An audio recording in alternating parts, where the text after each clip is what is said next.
Huwag mo nang ulit-ulitin sa tenga ko mga pangyayari ng araw na yon. Noong mga oras na yon, ilang sandali nang patay si inay sa harapan mo. Pero bakit hindi mo masabi sa mga kapatid mo na hindi ko hinawakan si inay ng araw na yon? Hindi ko siya pinatay. Hindi ako mamamatay tao. Hindi ako kriminal.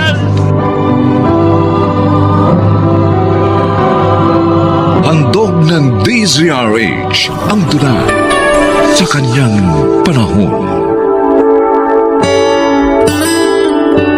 Paano nga ba ang pagpapakita ng magandang impluensya ng isang ama upang maprotektahan ang kanyang pamilya?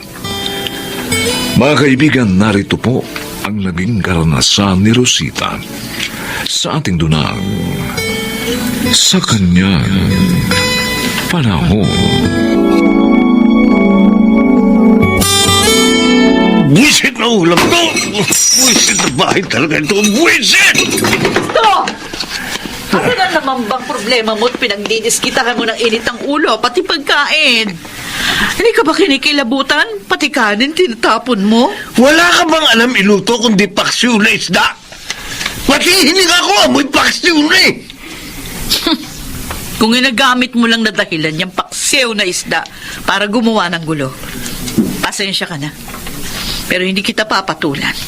Masasayang lang ang laway ko dahil hindi naman ako mananalo sa mga bulok mong katwiran. Oh, saan ka pupunta? Nagugutom ako eh! Pagluto mo ako ng kalderetang baka! Hoy! Magbalik ka rito! Rosita!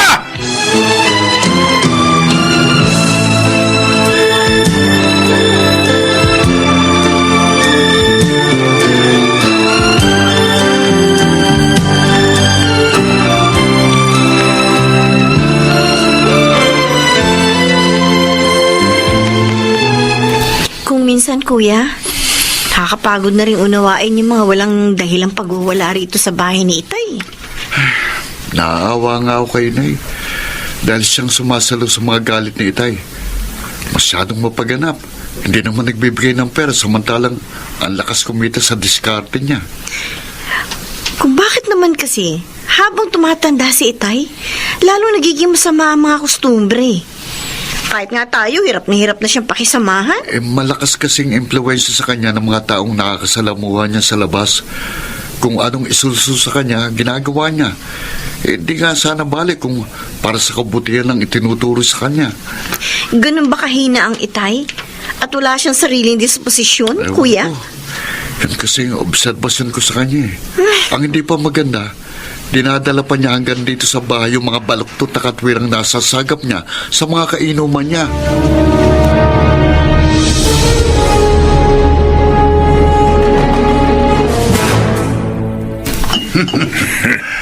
Kursunada mo pala si Roxy. Bakit hindi mo papilan? Bibigay ka agad sa'yo yun. Lalo na kapag nalamang malakas ang diskarte mo sa buy and sell ng mga second hand na mga piyesa ng truck.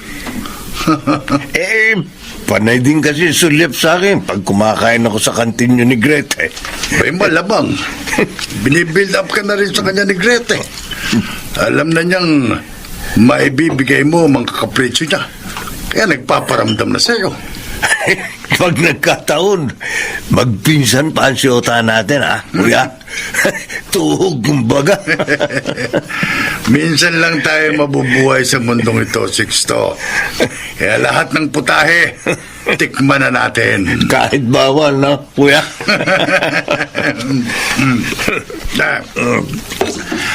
Ito lagi ang tandaan mo, ha, Sixto. Walang bawal-bawal sa taong gustong lumigaya. Kahit pabawal na kaligayahan yun.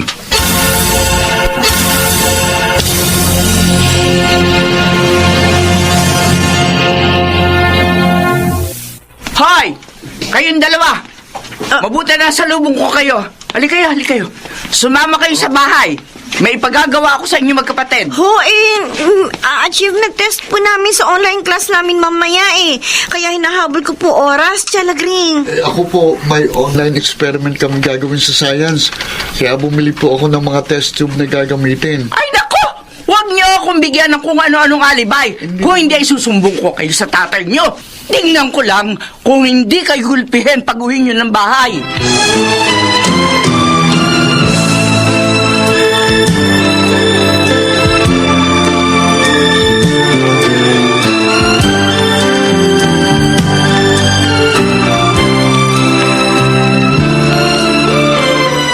Nasaan na ang mga batang yun? Malapit nang magsimula ang online class nila. Hindi pa rin nagsisiuwi ngayon. Ano ba yan? Yung mga cellphone nila. Nandun at pareho palang nakacharge sa tabi ng laptop nilang nakabukas.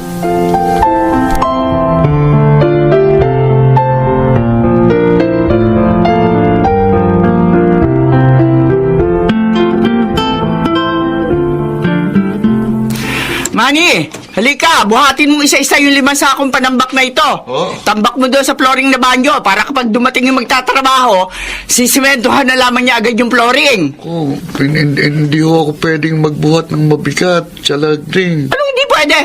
Dahil yun ang sabi ng nanay mo, ganon. Alam mo, hayang nanay mo, tinuturuan ka ng katamaran eh. Ella, paliwanag mo ka kay Chalagring. Chalagring, totoo naman po yung sinasabi niya eh. Hindi po talaga po pwede magbuhat ng mabigat si Kuya. Isa ka pa eh! Natuto ka rin ng katamaran sa nanay mo, no? Halika, doon ka sa kusina. Tulungan mo ako sa niluluto ko merienda para sa mga trabahador na bebentahan ko mamaya. Halika na!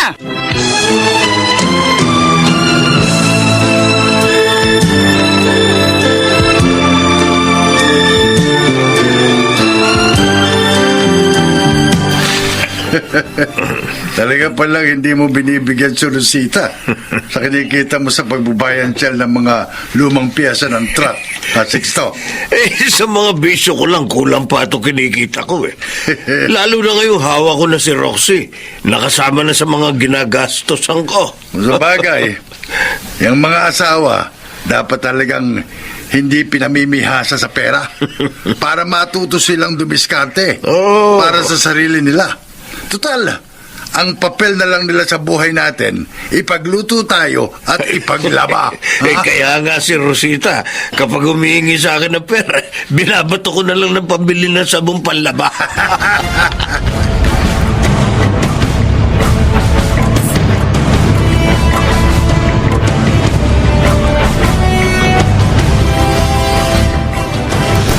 Manny! Ay, naku, Diyos ko! Anak, ano nangyari sa'yo? Bakit ang dami mong dugo sa puwitan? Nay, ayaw pong minto ng pagdurugo ng almoranas ko Ha? eh. Naku! Natatakot na po ako. Ella! Ella, halika muna dito! Ay! Ang kuya mo, kailangan dalhin natin sa ospital! Ay, Diyos ko! Ang kuya! Dali! Tumawag ka na ng tricycle sa labas! Kailangan maisugod natin sa pinakamalapit na ospital ang kuya mo! Opo, opo, Nay!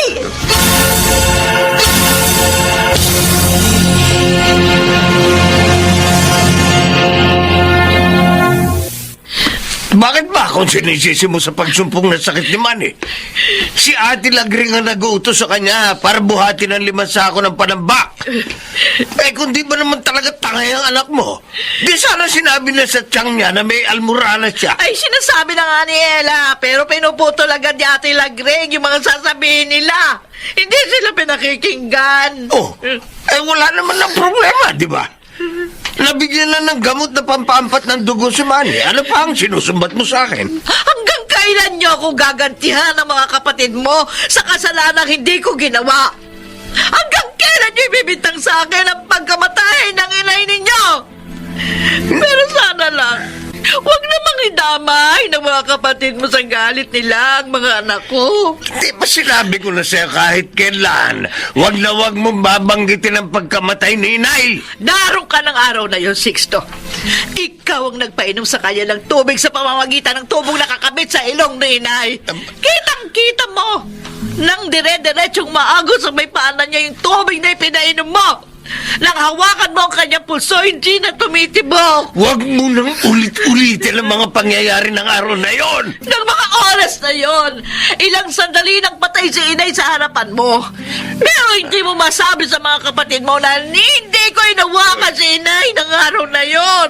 Hindi ko siya pinatay.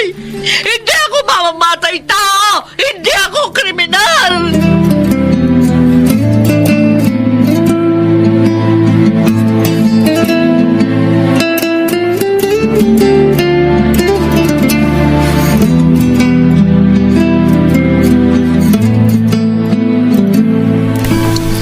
Alam ko, ng mga panahong yun, sinusundo naman talaga ni Rosita ang nurse sa health center na nagpapakain kay inay sa pamamagitan ng tube feeding.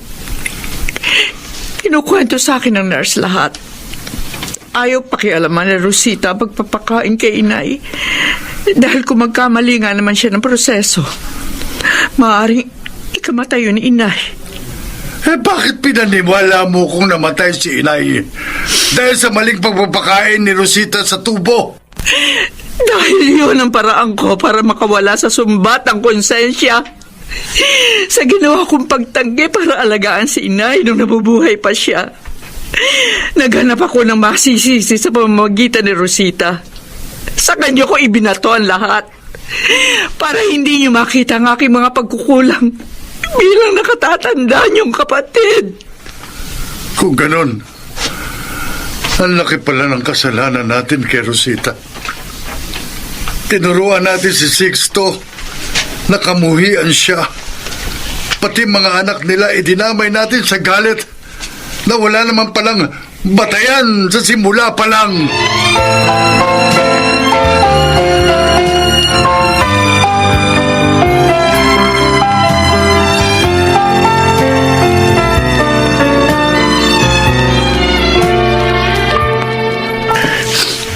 Bakit naman kasi?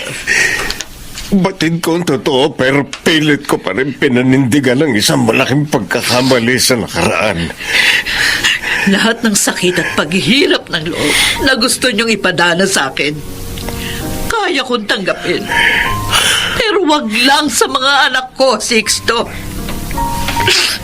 Kung wala kang pangarap na magkaroon sila ng maayos at magandang buhay sa hinaharap, ako yun ang pinapangarap ko. Hindi ko alam kung paano hihingi ng kapatawaran sa inyo ng mga bata, Rosita. Siguro, simulan mo sa sarili mong pagpapatawad sa iyong mga pagkukulang. Hindi naman kami mandamot ng mga anak mo sa pagpapatawad. Noon pa man, wala kaming hinihintay, kundi ang madama ang iyong kalinga at pagmamahal.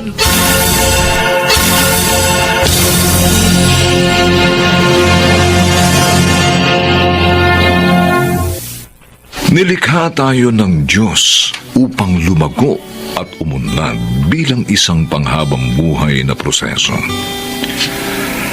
Lahat tayo ay nagkakasala at kailangang magsisi dahil ito ang inilaang paraan sa atin upang lumaya sa ating mga kasalanan sa kanyang panahon.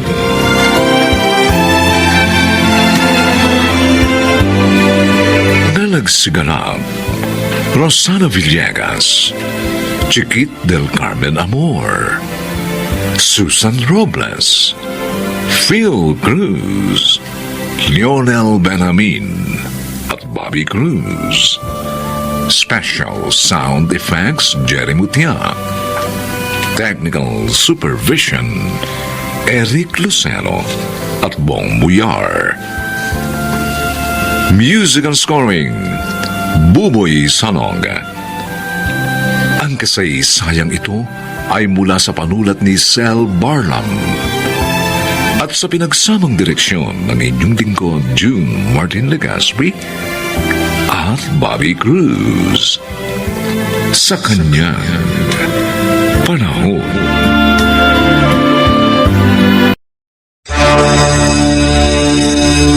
Sa lahat ng ayaw ko, ayong sususian ng bibig ko at lolokohin ko ang taong bayan. Hindi baling maliit lang ang kita ko. Basta malaya ako nakakapagpahayag at hindi ko niloloko ang mga tagapakinig. Alalahanin mo, Mirna. May sakit ka.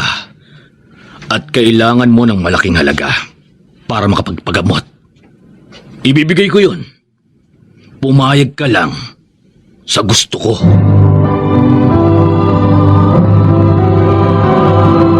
Handog ng DZRH ang dula sa kanyang panahon. Hindi lang sa gawa nakikita ang katapatan ng isang tao. Nararamdaman din ito sa mga salitang namumutawi sa kanyang mga labi. Mga kaibigan, narito po ang naging karanasan ni Mirna sa ating dulang sa kanyang panahon. Mami, tayo lang po bang kakain? Oo, Cindy. May program pa kasi ang daddy mo sa station. O sige na, tawagin mo na ang Kuya June mo. Okay po. Nay, ipagsasando ko na po kayo ng... Bakit anak? Hawak mo na naman ang ulo mo. Sumasakit na naman po kasi. Ay, mano nga maupo ka na lang dyan. At ako na magsasandok ng pagkain. O ikaw naman kasi, para kang galit sa pahinga.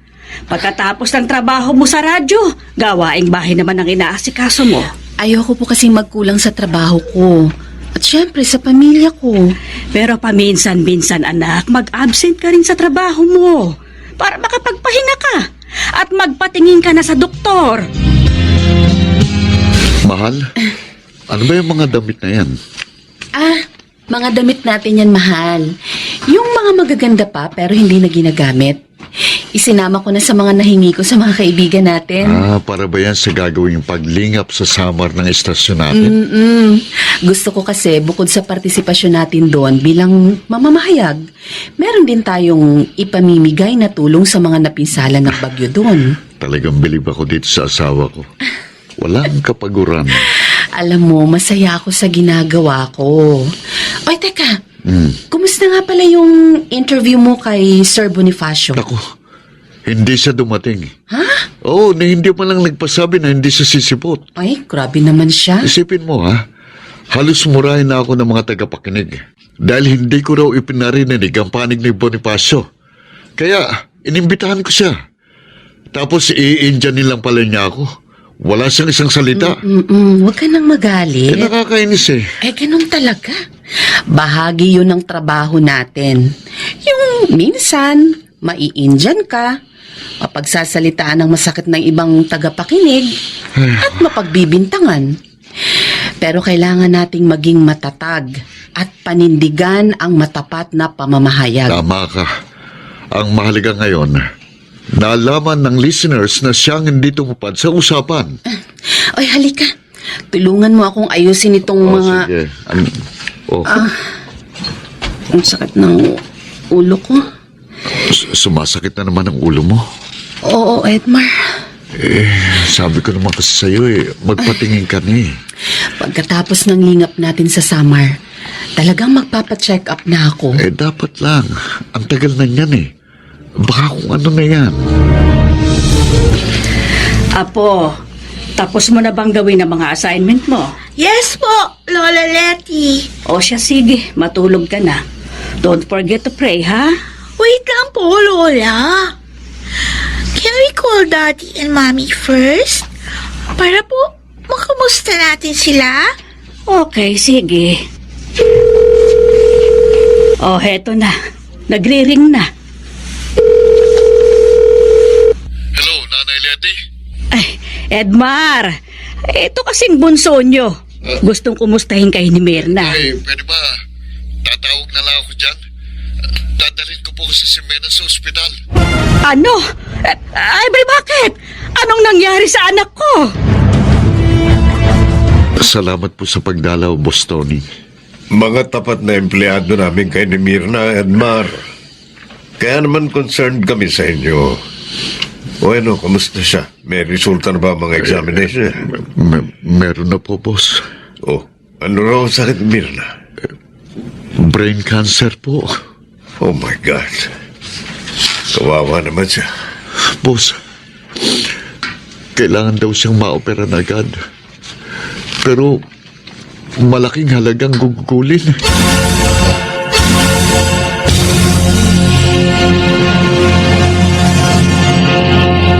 Good morning, boss. Mirna! Oh, ba't narito ka? Okay ka na ba? Kaya na raw niya, boss eh. Kaya isinama ko na lang siya sa pagpasok ko. Baka sa akin pa magalit eh. Kaya ko naman talaga eh. Lalo lang ako manghihina kung naroon lang ako sa bahay. Iniinom ko naman ng mga gamot ko. Kaya lang, baka naman makasama sa iyong mapagod. Hindi po, boss. Don't worry. Mag-iingat ako. At saka, may tungkulin ako sa mga tagapakinig natin. Kung sa bagay, ang dami lang ang listener ang naghahanap sa iyo. Tawag sila ng tawag dito. See? Kaya hayaan niyo na ako magprograma. May nag-text sa akin. Sandali lang, boss. Sasagutin ko lang ito. Oh, Ano, boss? Payag na ba kayo?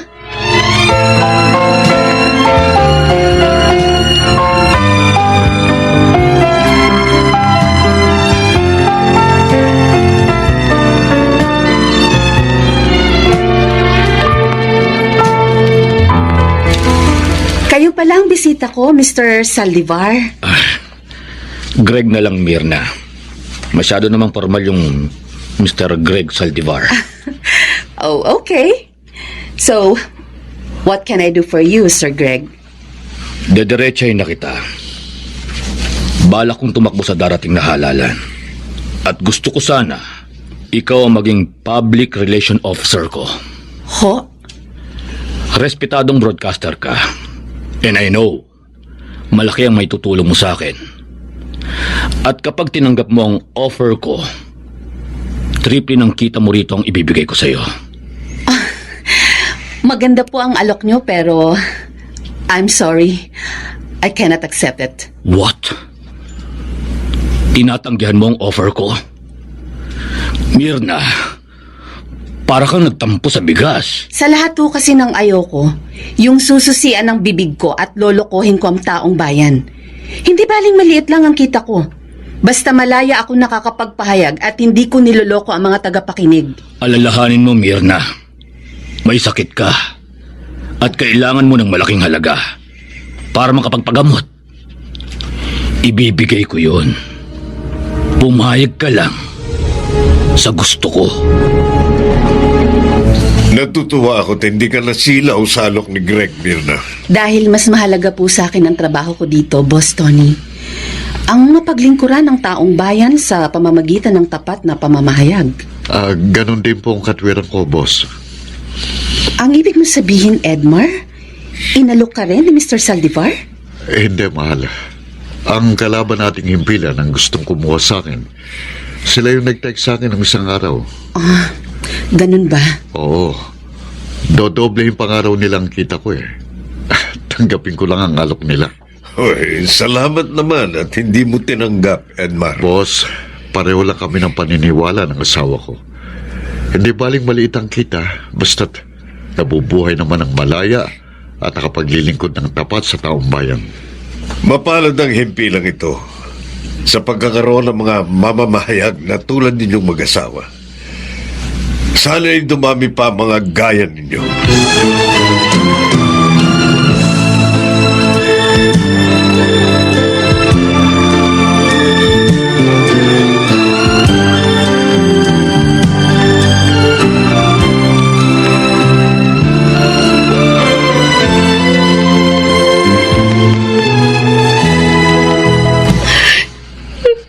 Oh, Nay.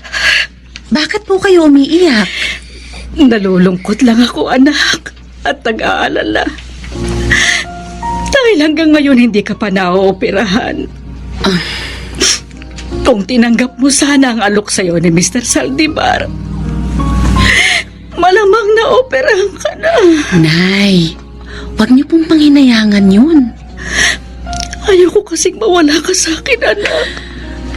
Mahal kita.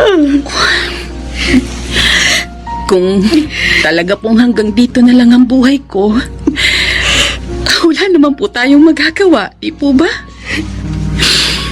Dahil pahiram lang po ng Diyos sa atin ang buhay na ito. Pero kung ipahihiram pa po niya ito sa akin, naniniwala po ako na magkakaroon ng daan upang magamot po ako.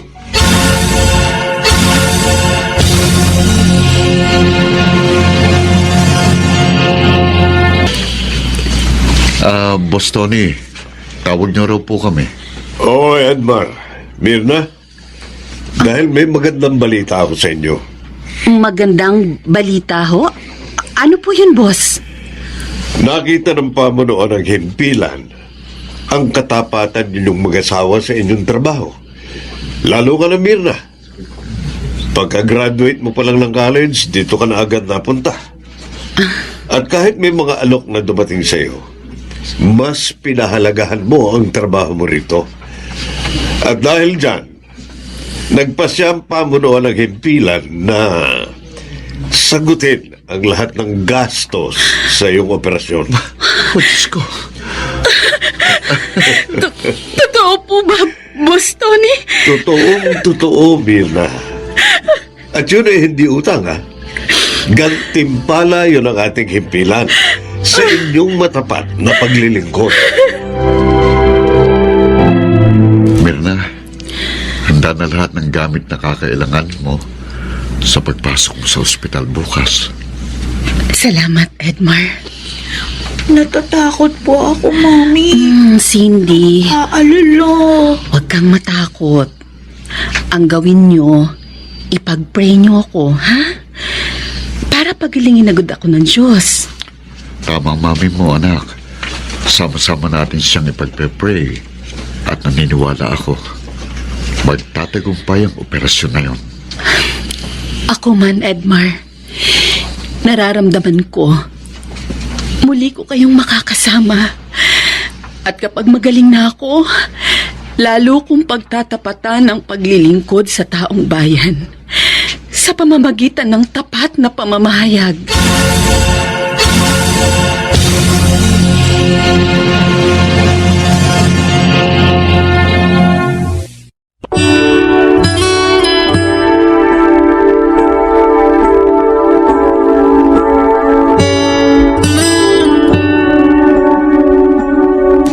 Hindi lingid sa Diyos ang katapatan ng tao. Magkaroon man ng karamdaman ito, ay Kanya pa rin ibabangon at gagantimpalaan sa Kanyang panahon. Nasaan ang premyo ni inay? Nasa kanya. Binigyan nga niya ako pero hindi ko tinanggap. Dahil naisip ko na ang ganitong senaryo na baka pagbintangan mo kami. Kuya, gusto ko lang sabihin sa'yo kahit mahirap kami. Mahal namin si Chang. Marunong din kaming tumanaw ng utang na loob. Sana lang, ganun ka rin sa sarili mong magulang.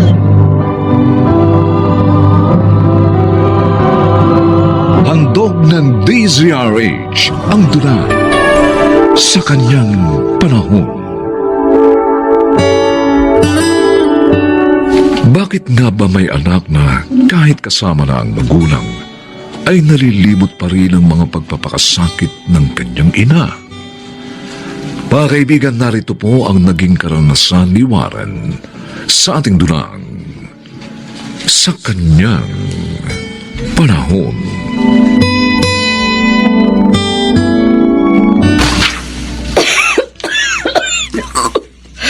Ay, sobrang kati ng lalamunan ko. Iinumin ko na nga itong huling gamot ko sa ubo. Ay, kukuha ko ng tubig. Ay, nako! Nabitiwan ko ang baso. Nay! Ay, Nay, ano na naman ba yung nabasag nyo? ay, Kuwantes! Kumukuha ko ng tubig para uminom ako ng gamot ko. Tapos nabitiwan yung baso, kaya nabasag. Nakabasag na naman kayo! Napakamapanira nyo talaga! Ay, pasensya na, anak. Nanghihina kasi ako dahil sa kauubo. Nangihina pala kayo dapat hindi na kayo lumabas. Makakahawa na naman kayo dito Iinom nga sana ako ng gamot. Hintayin nyo kung kailan may pwede magpainom sa inyo ng gamot. Wala naman kayo alila dito na lagi magbabantay sa inyo. Buwisit naman talaga, Buwisit!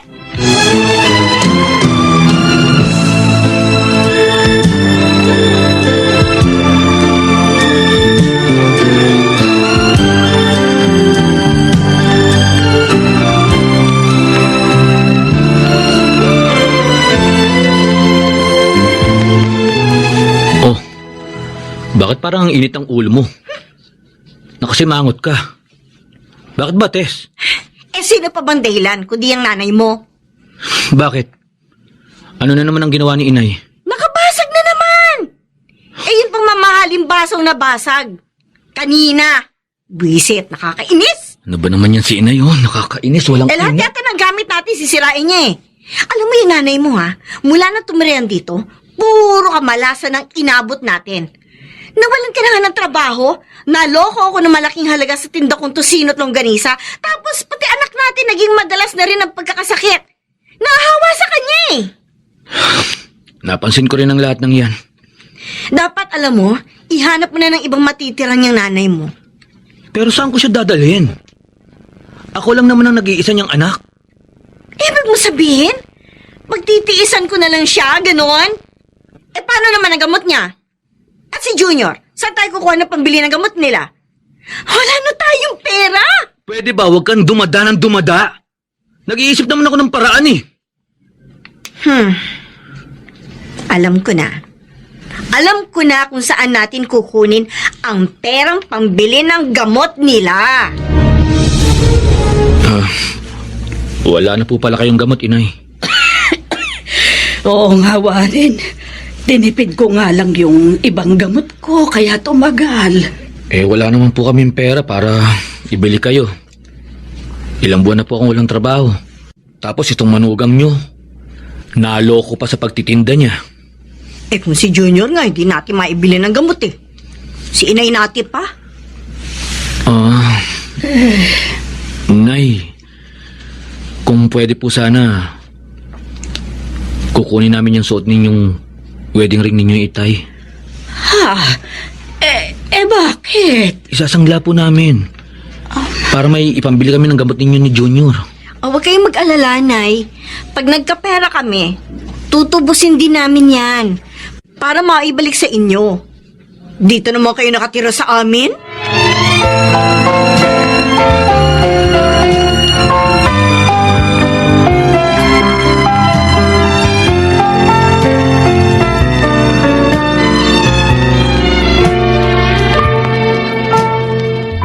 Pinsan, salamat naman at nagpunta ka agad dito sa amin. Kahit hindi mo ako tinawagan, Kuya Warren, talagang pupunta ako ngayon. Kasi miss ko na si Chang Nati. Nag-ipon lang ako ng pampasalubong sa kanya. Kaya medyo natagalan yung pagdalaw ko. At saka, may sorpresa ako kay Chang, Kuya. Isinali ko yung kwento ng buhay niya doon sa isang contest sa TV. Yung super nanay, makakatulong yun sa kanya pag nanalo siya doon. Bahala na kayo doon. Hindi naman ako interesado doon eh. Ang sa akin, yung pakay ko.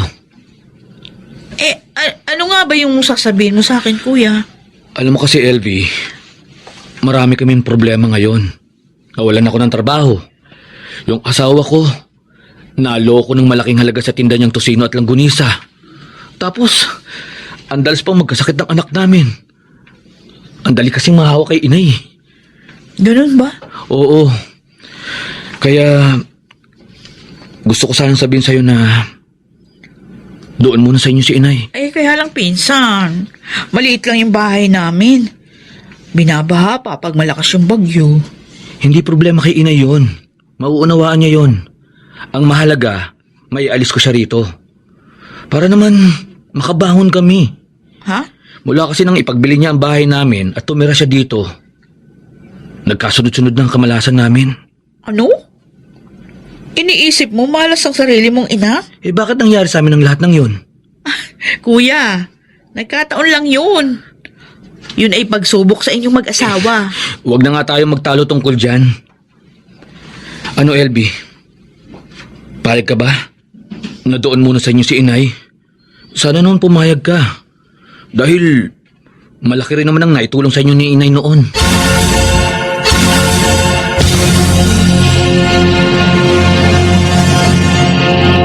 Chang Nati, kain pa po.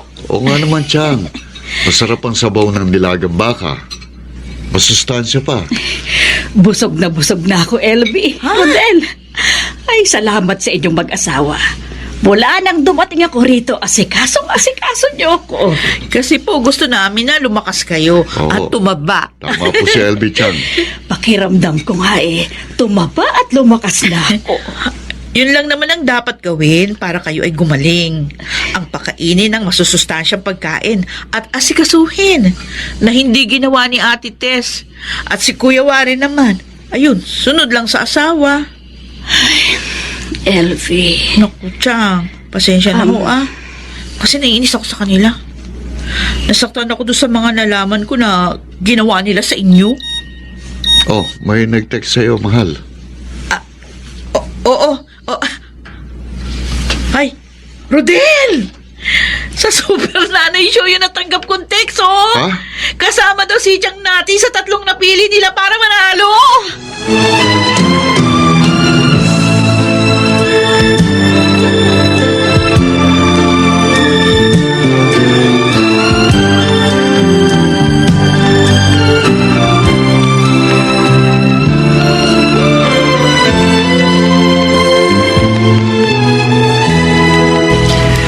Wala na pala sa inyo si Aling Nati? Oo, Gary. Mag-iisang buwan na. Pinatira ko muna doon sa pinsan ko na natulungan din niya naman noon. Bakit? Ayaw pa rin ba sa kanya ni Tess? Kasi naman, Gary, mula nang dumating si inay sa bahay namin, nagkanda malas-malas na kami. Pati yung pinagbilihan ng bahay na ibinigay niya sa akin, naubos din namin. O hindi naman kasalanan ni Aling Nati yun. Ibinigay niya sa inyo ang pera. Alam ko. Pero hindi lang naman yun eh. Marami pang nangyari. Kaya para makabangon kami, doon na muna siya kina Elvie. Pare, marami naghihirap sa buhay ngayon. Pero hindi nila sinisisi ang kanilang mga magulang sa kanilang paghihirap. Pagsubok lang ng Diyos yun, Warren. Huwag na nga natin pag-usapan yan.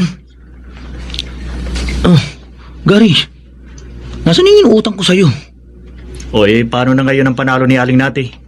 Ha? Anong panalo? Nanonood kami lagi ng Super Nanay Show at napanood namin.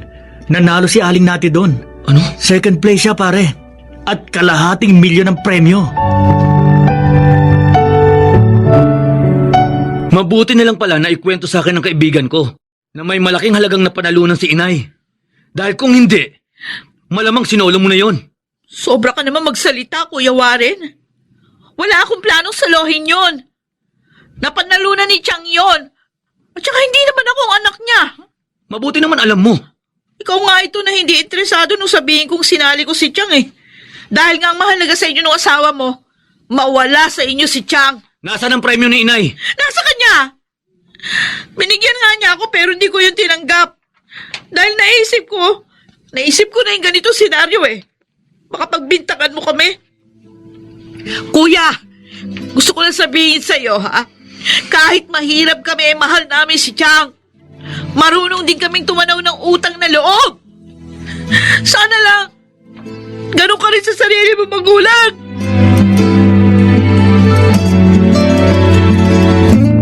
Ako nang humihingi ng paumanhin sa inyo sa inasal ni Warren. Sakit niya magsalita, Chang. Kaya tama lang na hindi natin tinanggap ang binibigay sa atin ni Chang na pera. Wag, Rodel. Malulungkot ako kapag tuluyan yung tinanggihan ng bigay ko. Pasya ko yun. Tao sa puso ko. Pero Chang, baka lalong magalit ang anak niyo. Oo nga Chang. Mahal ko si Warren dahil anak ko siya. Ngunit bilang pamangking ko, mahal din kita. Kaya gusto ko ring tulungan ka at ang iyong pamilya. Kaya gagawin ko ang tama at makabubuti para sa iyo.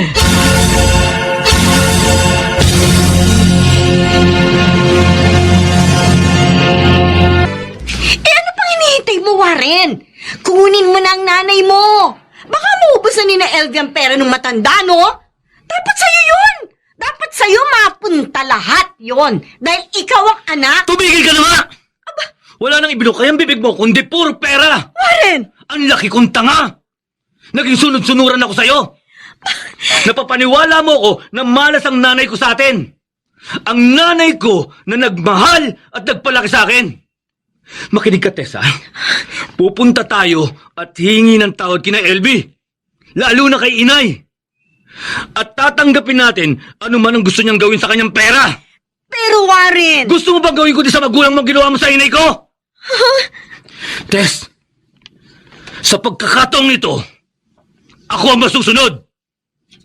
Yun ay kung ibig mong mandatili pang buo ang pamilya natin.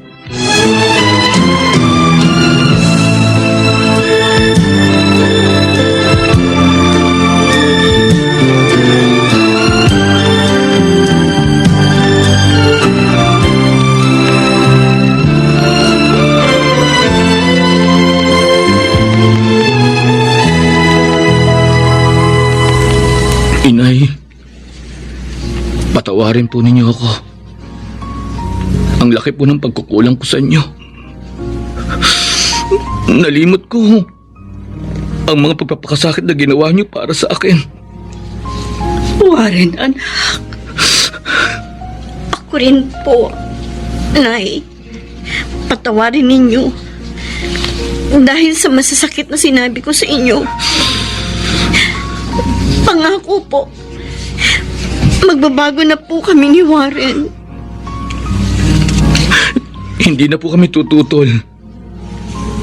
Ano man po ang gusto niyong gawin sa napanalunan niyo, mababayaan po namin kayo. Basta ang mahalaga, maligaya po kayo. At kapiling po namin. Oh, salamat po, Diyos ko. Pinagliwanag mo po ang isip ng mga anak ko. Ito po ang pinakamagandang premyo na natanggap ko.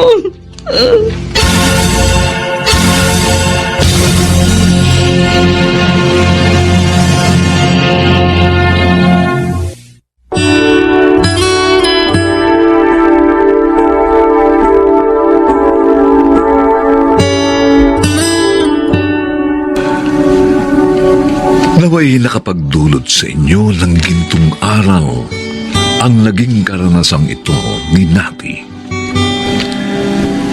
Mga nagsiganap, Alan Ortega, Babes Angeles, Chiquit del Carmen Amor, Rosana Villegas, Phil Cruz, at Mayna Landicho Jr.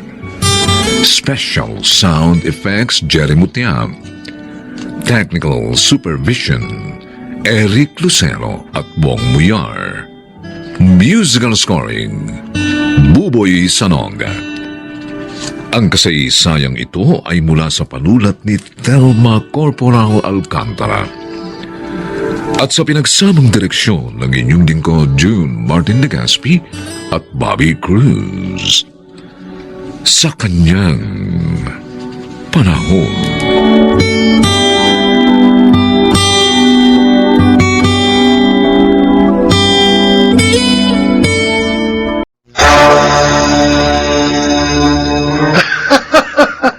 Pinagbabantaan mo ba ako? At sa palagay mo naman, matatakot ako? Hindi kita tinatakot. Kaya humanda ka dahil hindi mo kilala kung sinong binagka mo.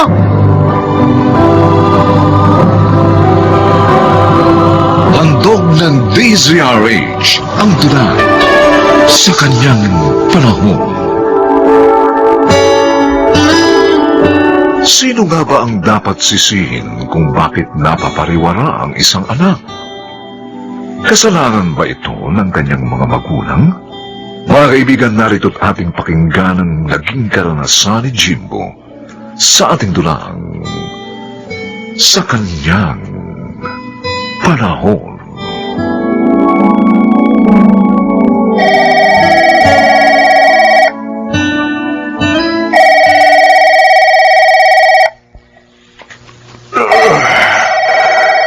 Ano ba naman yan? This oras ng gabi.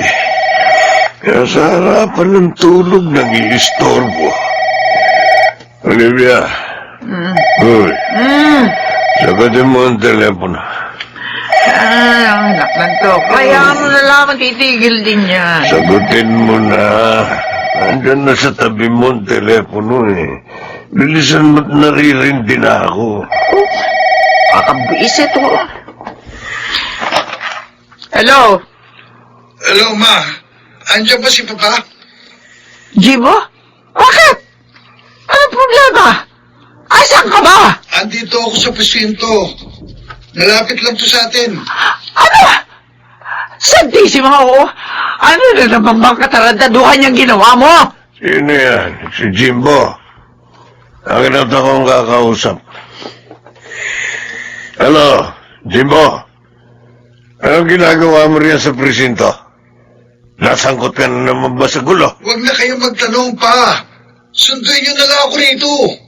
Ay, sige. Hintayin mo ako. Pupunta ako dyan ngayon din. Bukas mo na lamang siya sunduin. Hindi pwede. Baka mapagtripan pa siya ron. Hayaan mo kasi makulong kahit isang araw lang. Baka sakaling madala. Ayoko. Hindi ko siya maaaring pabayaan. Kaya lumalaki ang ulo ng anak mo dahil lagi mo kinukonsinte. Habang tumatagal, lalo siya nagiging barumbado. At yan ay kasalanan mo, Arcadio. Ayan ka na naman eh. Naririndi na ako sa paulit-ulit mong litanya. Lagi na lang ako sinisisi mo. Mahal ko ang kaisa-isa nating anak, kaya hindi ko siya magagawang tikisin. Kung talagang mahal mong anak natin, didisiplinahin mo siya. Kung sa bagay, ano nga ba siya makikinig sa'yo? Katulad mo rin siyang matigas ang ulo. Sa'yo kasi nagmanay. Nagsalita ang magaling na ina. Bakit? Ano ba ang ginawa mo para tumino siya? Hindi ako nagkulang ng pangaral sa kanya. Oy, nakinig ba siya sa'yo? Hindi na naman, di ba? Paano nga pinamihasa mo? Lagi mong inaareglo yung mga kaso niya. Uy, aanin ko naman ang pera natin kung hindi ko gagamitin. Ay, sige, bahala ka. At kapag hindi ka nagbago, hindi na sa presinto mo siya pupuntahan.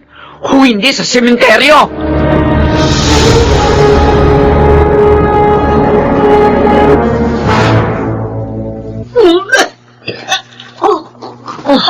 Hoy! Ano nangyayari sa'yo? Wala pong alman ito, ma'am. Baka may nakain lang ako. Kung ano dyan. Papatin mo ako sa ring. Ano ba talaga nangyayari sa'yo? Buntis ka ba? Malakas ang kutob ko. Kaya huwag kang magkakaila. O ano? Bakit hindi ka magsalita dyan? Buntis ka, no? Hindi ko naman po ito ginusto. Nasa lang niya ako. Magtatatlong buwan na po niya ako pinagsasamantalahan. Hindi naman po ako makapagsumbong kasi pinagbabantaan niya ako. Sino ba tinutukoy mo nagsasamantala sa'yo? Si Sir Jimbo po. Ano? Diyos ko naman! Malala na talagang anak kong yun!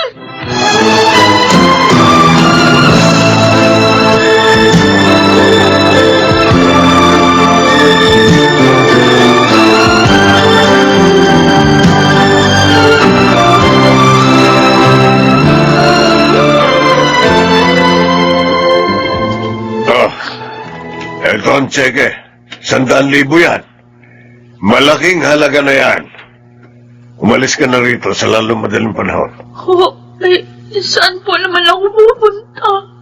O bakit ako ang tatanungin mo? Bahala ka na kung saan impyerno mo gustong pumunta. Wala na akong pakialam. Pero sir, naglayas na po ako sa amin eh. Hindi na po ako pwedeng bumalik doon. Aba, Lalo na po sa kalagayan ko ngayon. hindi ko na problema yon.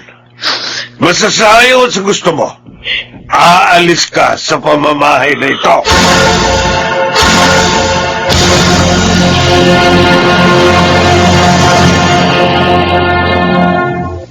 Wala ka talagang patawad, Jimbo. Pati kasambahay nyo, pinatos mo. Kahit kasambahay lang yun, masarap sa kama yun. Yun nga lang, nabuntis, kaya pinalaya si Papa. Hindi ka ba nakukonsensya? Anak mo pa rin yun. At apo ng mga magulang mo. Ano ba bago? Dalawa na kaya ang anak ko sa labas, pero hindi ko naman sila inargapyado dahil malaki ang ibinayad sa kanila ni Papa. Jimbo, ito tatandaan mo. Hindi lahat ng bagay mabibili ng pera. Eh di tignan natin. May nakita nga akong bagong prospect. Ayun no, may ilang babae doon sa kabilang mesa. Ang type ko yung nakapula. Ang ganda at ang puti. Oo nga, no? At ang gaganda rin ng mga kasama niya. Kaya, punta natin. Panibagong putahe ito. Huwag na. Mukhang bigatin ng isang yan, no? Sa tingin ko, hindi mo yan kaya. Oh, paano namang hindi mo ako ilala? Wala pa akong ginusto na hindi ko nakuha. Hindi ka na! Jimbo.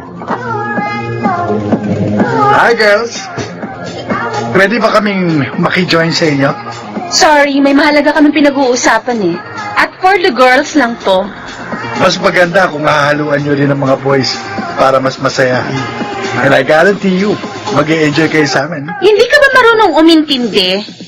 Ang sabi ko, for the girls lang, kaya bawal ang lalaki. Hindi namin kailangan ng mga sungot. Suplada ka. Hindi ko gusto ang tabas ng tila mo. Dahan-dahan ka ng pagsasalita. At bakit? Dahil hindi mo kilala, binabastos mo. Halika na. Ayoko nang masangkot ulit sa gulo dahil sa'yo. Kaya umuwi na tayo. Halika na, ha?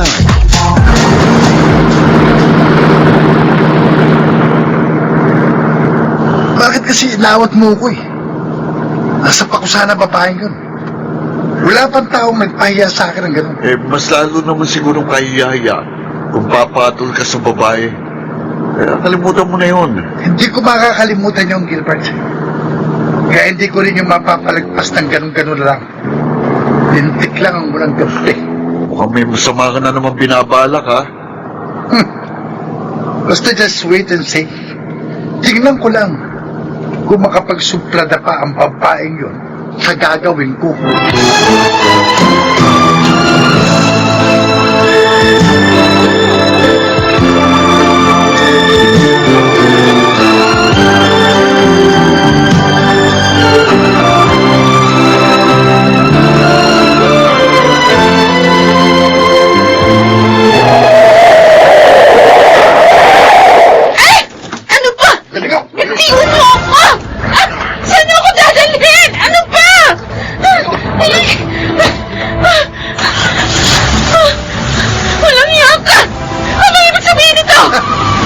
Sabi ko naman sa'yo, kilalanin mong papastusin mo.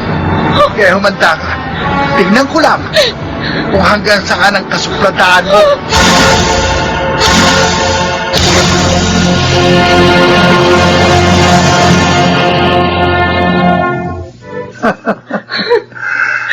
Ano ngayon ang masasabi mo?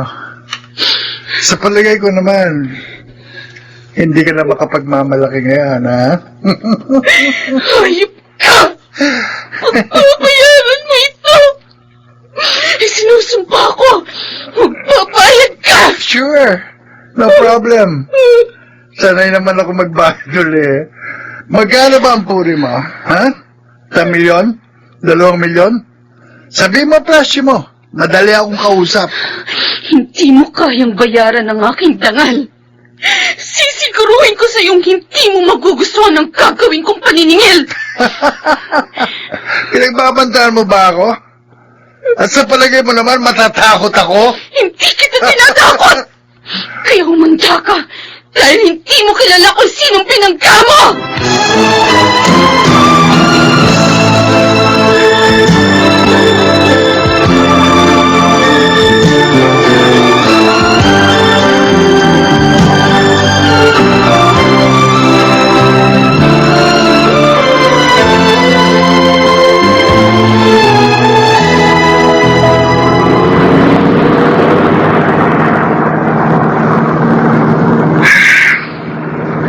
Linggo nang nakalipas. Pero hindi pa rin mawala sa isip kong pahingan. Sa bagay, meron siyang dating at mukhang big time. Pero bakit naman ako matatakot sa kanya? May binabalak siyang masama. Di sana, ginawa na niya. Magta3 linggo na kaya. Kaya wala akong dapat ikabahala. Biglang kuminto sa daraanan ko. May mga bumabang lalaki at may hawak sila mahaba. O no, tintukan nila ako. Wag!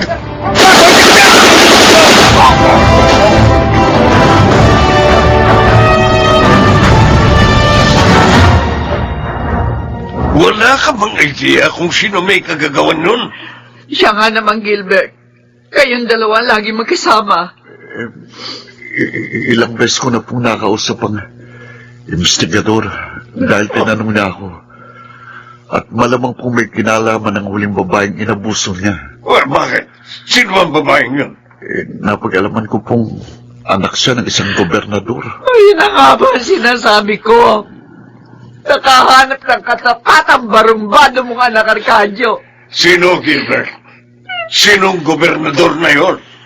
Ipag-iiganti ko ang aking anak. Tama na, Ricardo. Tama na. Nawalan na ako ng anak. Kaya hindi ko nakakayanin kung mawalan din ako ng asawa. Tama po si tita. Wala po kayong laban sa isang gobernador. Kaya ipaubaya na lang po ninyo sa batas ang kasong ito.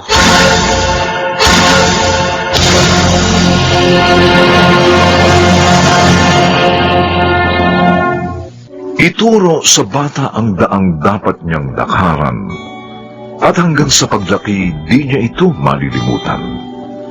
Kawikaan 22:6.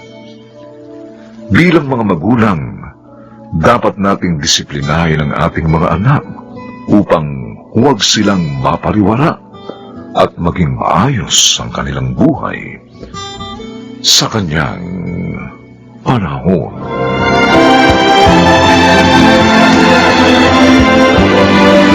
Mga nagsiganap, Leonel Benjamin, Bobby Cruz, Susan Robles, Rosana Villegas, Jeneline de la Cruz, at Phil Cruz. Special Sound Effects, Jerry Mutia. Technical Supervision, Bong Muyar at Eric Lucero. Musical Scoring, Buboy Salonga. Ang kasaysayang ito'y mula sa panulat ni Toti Sandoval. At sa pinagsamang direksyon ng inyong lingkod, June Martin Legaspi at Bobby Cruz. Sa kanyang panahon.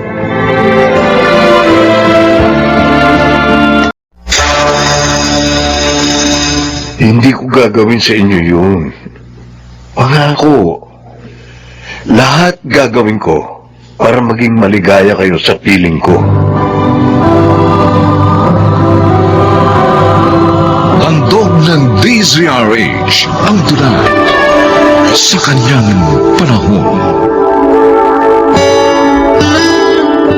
May mga taong pakiramdam ay mailap sa kanila ang kaginhawaan. Iyon ay dahil sa kawalan ng pinag-aralan. Pahirap pa ang naging katuwang sa buhay. Mga kaibigan, narito't ating pakinggan ang naging karanasan ni Janice sa ating dulang sa kanyang panahon.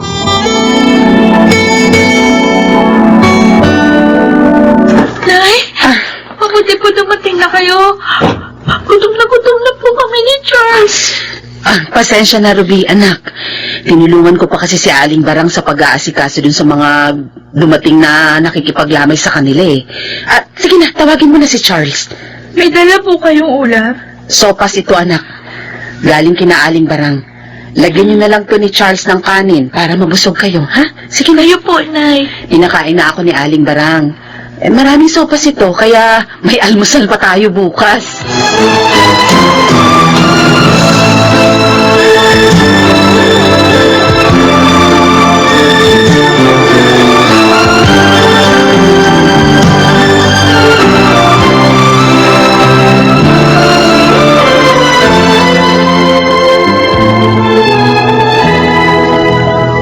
Julie, Mang Emong, heto na po ang mga damit na pinalabhan at pinaplansya niyo po sa akin. Tapos ko ng lahat. Ay, salamat, Janice. Napagod ka. Ayos lang.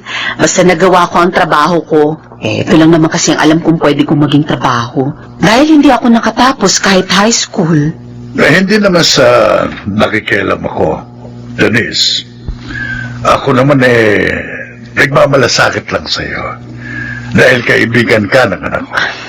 Kaya nga po nagpapasalamat ako sa inyo. Bukod sa pagmamalasakit ninyo, natutulungan niyo pa ako. Ay, walang anuman yun, Janice. Pero tingin ko, mas makatutulong kung mag-aasawa kang muli. Yung kaya kayong buhayin mag-ina. Ay, ano ba naman kayo kung ano nung sinasabi niyo? Hindi ako nagbibiro, anak. Malay natin, makahanap si Janice ng mainam na makakatuwang niya sa buhay. Parang ayaw ko na po mag-asawang muli. Natatakot na ho ako, Mang Emong. Dahil ba sa mga pahirap na naranasan mo sa una mong asawa? Opo. Mula nang mamatay si Dodong, nakalaya na ako sa mga hirap ng katawan at kalooban. At ayoko na po maulit pa yun. Tama ang kaibigan ko, Tay. Mahirap po magtiwalang muli. Saka isa pa, may anak siyang babae. Baka mamaya, salbahihin lang yun ang magiging asawa niya.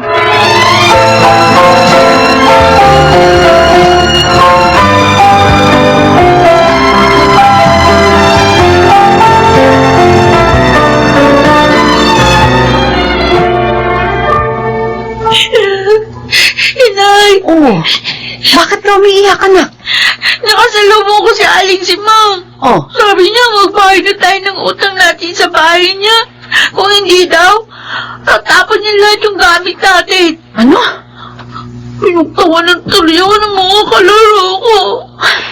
Pambihira naman siya. Nag-usap na kami Pati ikaw, binungangaan pa.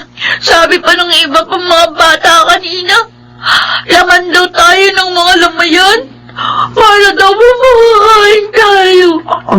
Anak. Gusto ko nga silang awayin Kaya lang alam ko, totoo naman po yung sinasabi nila. Ay, kailan pa po ba magbabagong buhay natin? Magbabago pa kaya ito?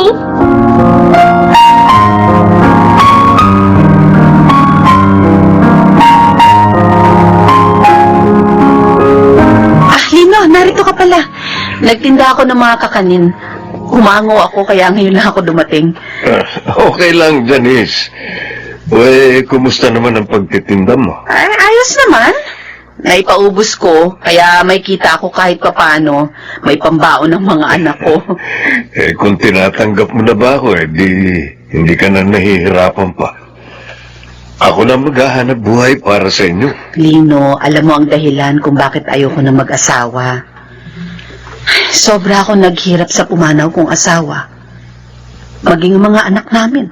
Sinasaktan niya dati. Hindi ko gagawin sa inyo yun. Pangako. Lahat gagawin ko para maging maligaya kayo sa piling ko. Magtiwala ka sana.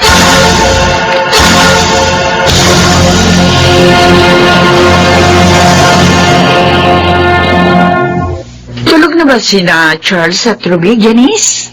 Oo, Julie.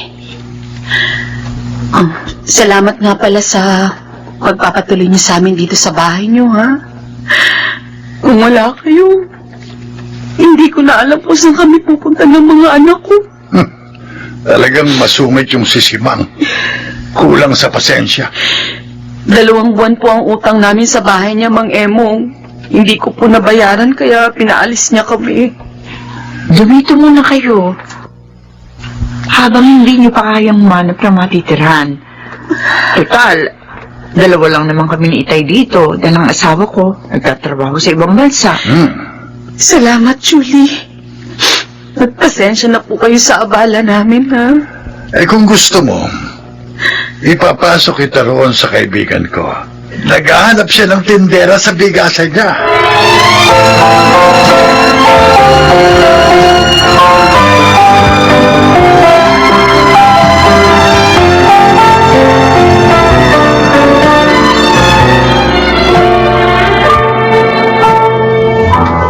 Ganun pala nangyari sa inyo ng mga anak mo. Oo, Lito. Mabuti nga pinatuloy kami ni Julie dito kasi hindi ko talaga kayang umupo ng bahay sa ngayon. Pakasal ka na lang sa akin. Para hindi ka na mahirapan pa. Lino. Siguro, naiilang ka dahil sa 20 taong tanda ako sa'yo. Kahit naman matanda na ako, makatitiyak ka naman na mamahalin ko kayo. At lahat gagawin ko para magkaroon ng magandang kinabukasan. Sina Charles at Ruby. Hindi naman yun ang inaalala ko Hindi ko kayo pagmamalupitan. Maniwala ka. At kahit hindi mo ko mahal, tatanggapin ko. Basta pakasal ka lang sa akin. Lino? Oo, Janice. Ayos lang kahit hindi mo ko mahal.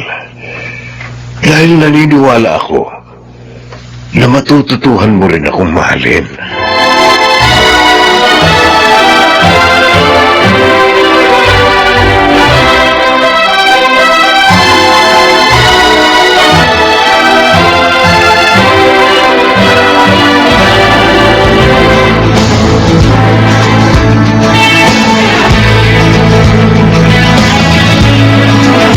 Ito po yung padalang ulam ni Inay para po sa inyo ni Tita Julie, Lolo Emong. Oh, salamat, Ruby. Eh, kumusta naman kayo ngayon doon kay Lino? Okay na okay po. Mabait po si Tatay Lino sa amin ni Charles. At saka, mahal na mahal po niya si Inay. Salamat naman. Hindi ako nagkamali sa payo sa nanay mo na muling mag-asawa. Sabi nga po ni Inay, mag-aral kaming mabuti ni Charles. Ay naman po, matuwa si Tatay Lino. Tama ang nanay niyo. At ipagpasalamat niyo sa Diyos ang pagdating niya sa buhay niyo.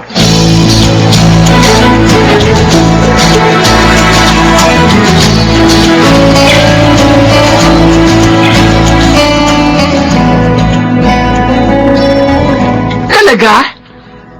Matatapos na sa kolehiyo si Charles? Oo, Julie. Accounting ang kinuha niyang kurso. Ay, ang bilis ng panahon, ano?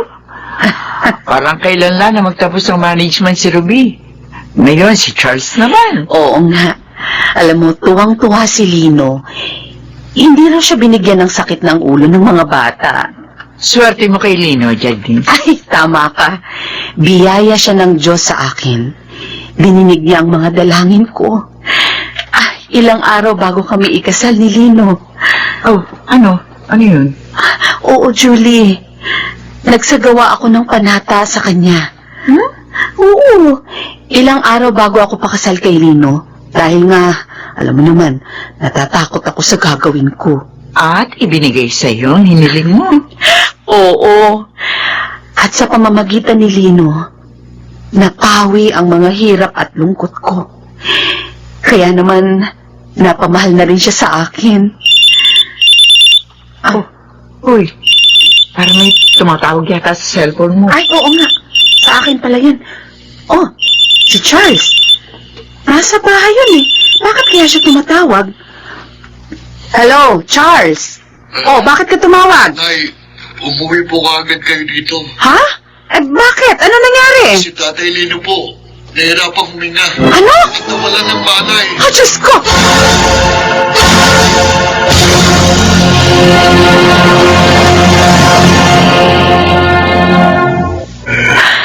Janice, Narito ako, Lino. naiiwan na kita. Huwag. Huwag kang magsalita ng ganyan. Kagaling ka pa. Nararamdaman ko, hindi na ako magtatagal. Lino. Lino, mahal kita. Hindi mo ako iiwan. Salamat sa'yo. Sa inyo, nina Charles at Ruby. Dahil naging maligaya ako sa mga panahong kasama ko kayo. Kami nga po dapat magpasalamat sa inyo, Tatay Lino. Dahil minahal niyo si Inay at kaming dalawang magkapatid. Binigyan niyo po kami ng magandang kinabukasan. Mahal po namin kayo, Tatay Lino. Mahal ko rin kayo, mga anak. Huwag niyo sanang pababayaan ang inyong ina. Lino.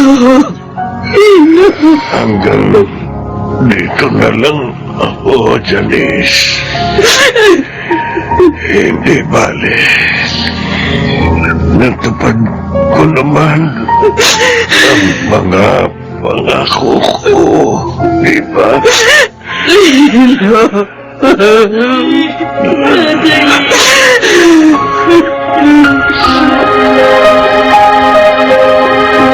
Malayo po dito yung bago kong trabaho, Nay.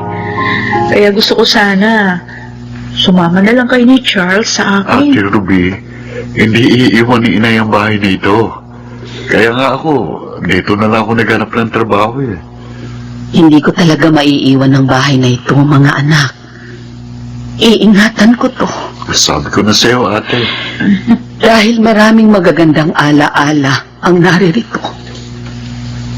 Ala-ala ng isang lalaking naging mabuti kong katuwang sa panahon ng aking kahirapan.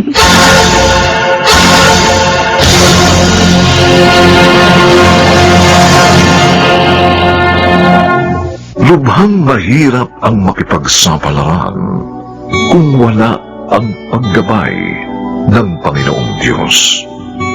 Kaya marapat lamang na sa bawat lakad, siya ay sangguniin ng upang pagpalain sa kanyang panahon.